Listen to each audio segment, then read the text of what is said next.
Saya kira faktor utamanya bukan di situ ya. Bencana yang luar biasa terjadi itu karena daya tampung, daya dukung lahan yang luar biasa rusak. Kenapa itu rusak? Yang rusak manusia. Siapa manusia itu? Bapak Ibu sekalian, bagi saya soal bukan hanya illegal logging dan alih fungsi lahan punya saham terbesar atas kerusakan yang terjadi di Indonesia. Deforestasi 1,4 juta hektar tanah sepanjang 2016-2025, kalau datanya di Aceh itu sungguh sangat luar biasa, dan ini menunjukkan tata kelola kehutanan kita masih tersesat dalam proses pembangunan yang berkelanjutan. Pemanfaatan hutan tidak satu frekuensi dengan perlindungan alam.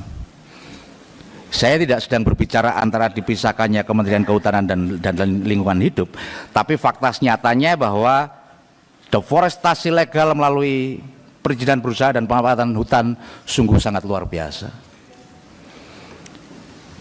Saya tidak menegasikan soal-soal illegal logging, tapi yang marak kalau di berbagai video, berbagai dokumenter, kayu-kayu gelondongan yang luar biasa gede itu, saya kira bukan kelasnya, bukan pencuri kayu, bukan perambah hutan yang di sekitar hutan, tapi mungkin juga korporasi besar. Dan ini sudah diamini tadi dalam paparan menteri bahwa ada banyak perusahaan-perusahaan yang nakal yang akan dicabut izinnya ke depan. Cuma saya butuh konfirmasi, apakah pencabutan izin itu butuh persetujuan presiden? Setahu saya regulasinya sekarang sudah berubah tidak seperti itu.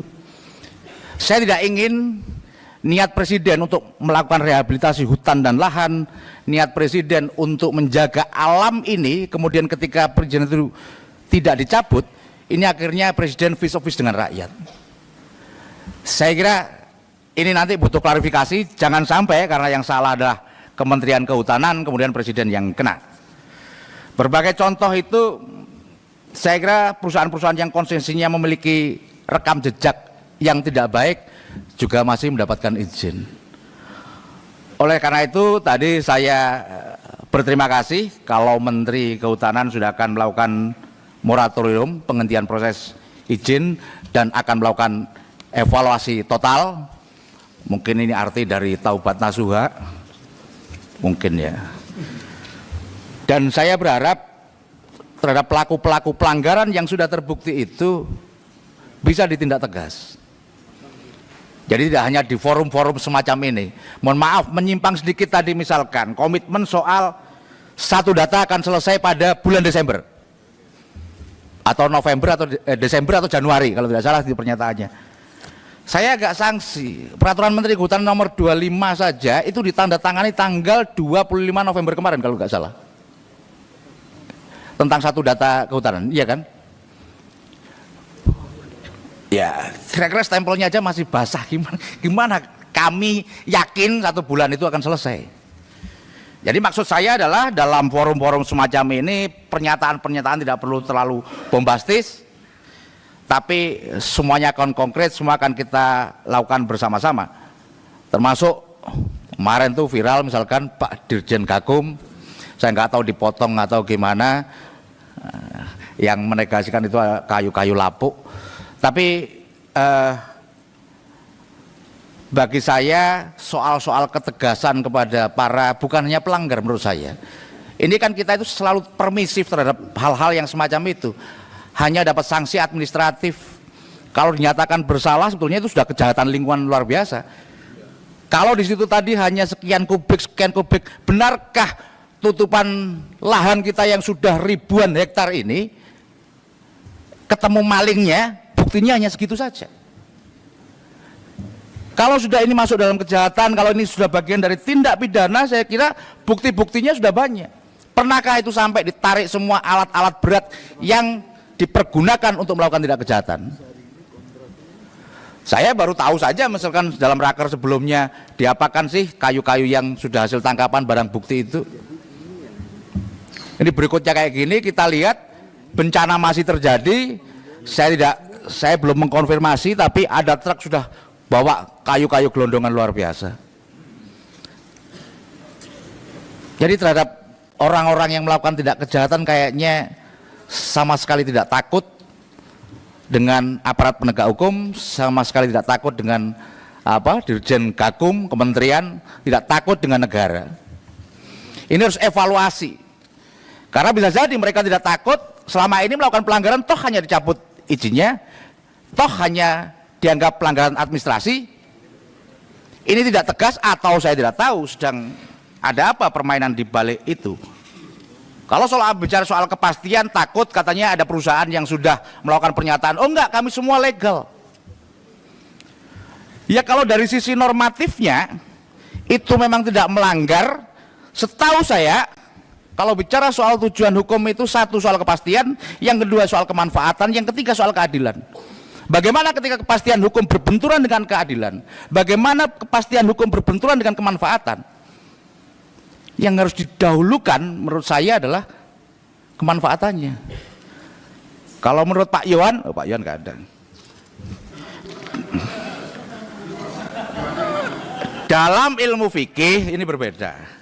Hukum dapat diubah selama membawa kemanfaatan. Saya memahami bahwa ini rangkaian panjang lah. Bukan berarti saya setuju Pak Menteri kemarin sudah ada yang bela. Ini baru setahun jabat masa semua dilimpahkan. Mari kita buktikan itu, kita evaluasi seluruh kebijakan selama ini yang terjadi seperti apa. Berikutnya, dengan keluarnya izin-izin yang semacam itu, akhirnya sesungguhnya kita negara mengalami kerugian yang luar biasa. Negara untungnya hanya kecil, tapi kemudian masyarakat kita semua ruginya begitu besar.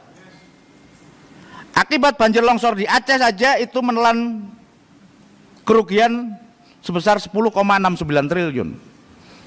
Sementara PNBP-nya, nanti dicek kalau salah, nggak sampai 1 miliar. Nah ini pengelolaan macam apa? Kita menyerahkan kayak gitu dapat duit 1 miliar, habis itu hancur buntung kita keluar 10 triliun. Apakah ini ke depan akan terjadi lagi? Saya tidak ingin ini terjadi, tapi potensinya sangat luar biasa.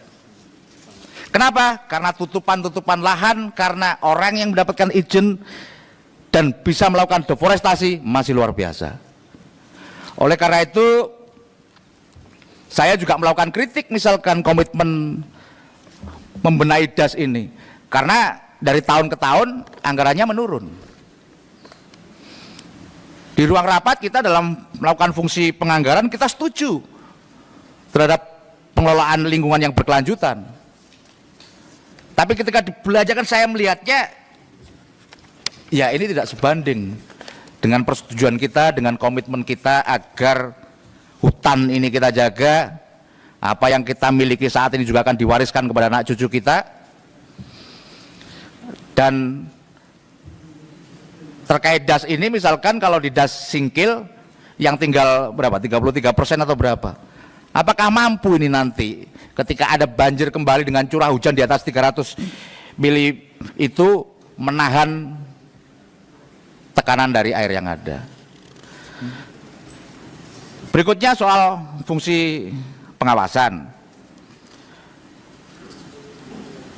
Yang kami potret selama ini fungsi pengawasannya memang tidak tegas, tidak melibatkan peran serta masyarakat, sehingga deteksi dini pun itu tidak akan pernah terjadi. Ada banyak perdebatan bagaimana mencari siapa sih pelaku ini, mulai dari citra satelit, mulai dari ketek kayunya. Tapi kan itu tidak simsalabim. Bagi orang-orang masyarakat pinggir hutan, ketika pohon besar ditebang itu juga nggak mungkin langsung hilang, pasti akan ditumpuk dulu di pinggir-pinggir jalan, kemudian akan diangkut. Saya nggak tahu jumlah personelnya mau kurang atau gimana Pak Januanto, meskipun nggak banyak tapi kan sudah dikendarai trail, kita pernah. Ya saya kira jangan juga terlalu spesifik, oh ya saya urusannya bukan itu. Ketika terjadi tindak pidana, ketika terjadi pelanggaran, wajib dong sama aparat melakukan itu.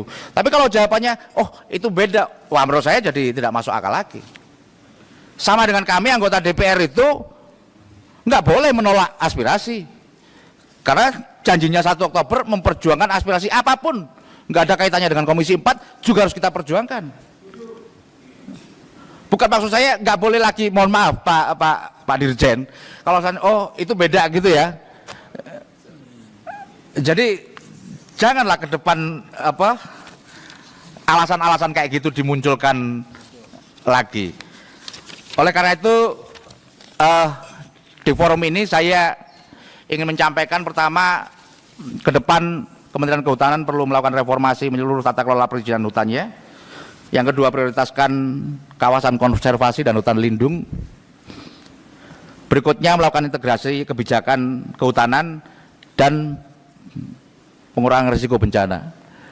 Kita dalam diskusi seringkali memang ketika ada kehutanan dan lingkungan hidup berbeda agak repot. Tapi tentu ada argumentasi yang lain ketika yang memberi izin dan yang ngawasi dalam satu tempat itu juga akan tidak menarik, akan terjadi banyak kebocoran.